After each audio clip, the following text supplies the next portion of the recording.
So I thought while I'm chilling out here at T-Bar that I'd do a little bit of a show around my van. Now there's a lot of people who have watched my initial Renault introduction. I'll put a link somewhere up here to that. But then I've had a lot of people say to me, show me more, what are you doing now? So I'm going to do that today. So I've got the Jayco RM19-3. Now it seems to be that more popular than the -3 is the -1 that has the full ensuite and the table that converts to a bed. Now there's lots of comments on Facebook group about that and the alterations that people have made. There's also the -2 that has an ensuite. It has swivel seats at the front and it also has a permanent bed like I do. So let me just show you mine. So I'm going to start at the back. Now one of the things that attracted me to the -3 was the amount of storage. So as you can see here, this is a huge amount of storage. It goes all the way the full length of the bed. Now the bed is a king size bed, so heaps of room. So in here I store my table, my ensuite tent, extra water. In that green bag is the ramps if I need to level my van. There's my yoga mat. Down the front there I've got other things. I've even got a little library here, it needs restocking. And then over here is my gas bottle, and in here, and I won't bother opening it, is actually my external shower. And I do have hot water for that shower, and I've used it a few times. I find it's really handy to have an external shower, particularly if you're at the beach. It gets all that sand off you before going inside. Now these solar deflectors, they are provided when you buy the Jayco vans. Now as you can see, they're not great. They don't fully cover the windows and they are prone to falling down. Now, no payment here, but living in a bubble does magnetic ones, which seem to be very popular. So on the outside, on this side, I've got my normal water inlet, power inlet. You can put in 12 volt for your TV and all that sort of thing. And up on the roof is air conditioning and also your TV aerial. Now I tend to go off grid, so I don't use any of those. And on this side we've got the step that pulls out. Now I've had no trouble with that step. I really like it. Some people have taken it off because they've managed to damage it going over speed humps. But my theory is go slow, look at where you're going, and you shouldn't have a problem. Now, as well as showing you my van today, I'm actually going to give some little tips and tricks that I've learned.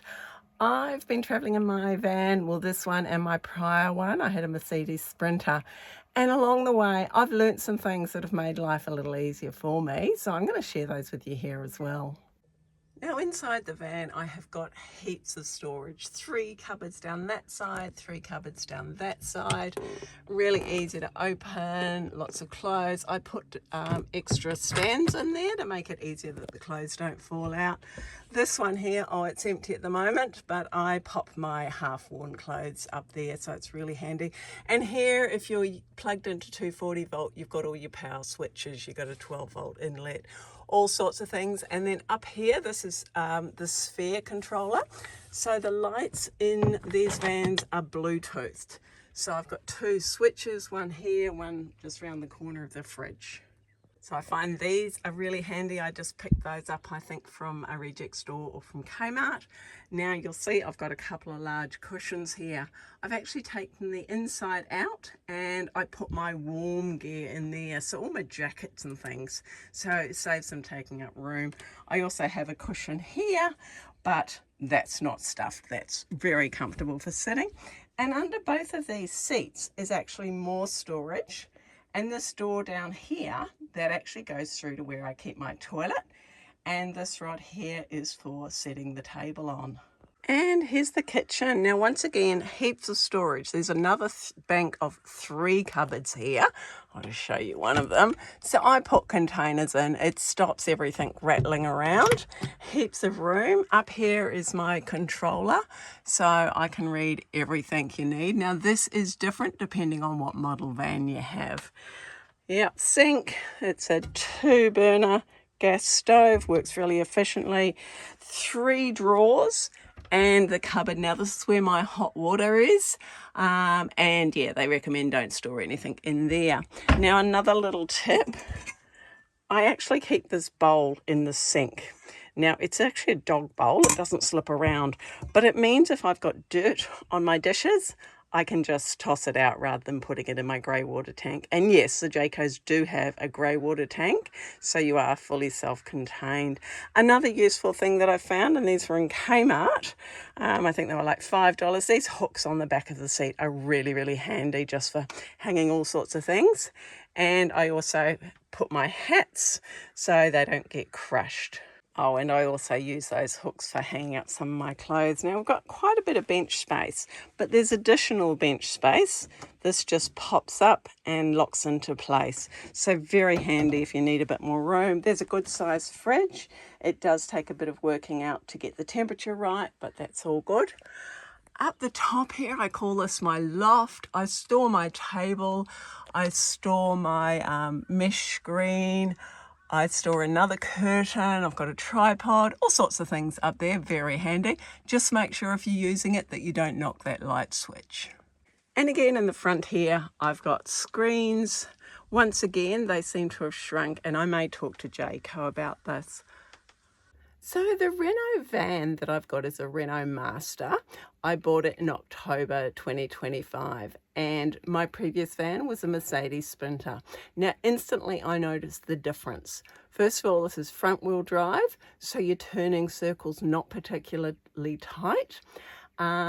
It's got an auto/manual gearbox, and they are quite different to a normal auto gearbox. They do a little judder when you first start, but you soon get used to that. A little bit different when you reverse too. But overall, really easy van to drive. It's like driving a car. The fuel economy is really good. It has a few good features, and the one that I love the best is the anti-skid. So if I'm on loose gravel or particularly muddy, I can put that anti-skid on, and it's gives you much better traction. So another thing I have is this EcoFlow. Now I've had this for a few years and absolutely love it. Now it's a 600 watt and can cope with the surge up to 1200. It was well under $1,000, and I think they even may be cheaper now. There's a lot of different varieties. Blue Eddy is another one I can think of, and also Jackery, but really handy. I bought myself a rice cooker, and I do a lot of cooking in that. And the bonus is that I can charge it as I'm driving along. And another thing I've become a fan of is magnetic hooks. Now you can get these in a number of different sizes, very handy. And yeah, here's a bigger one.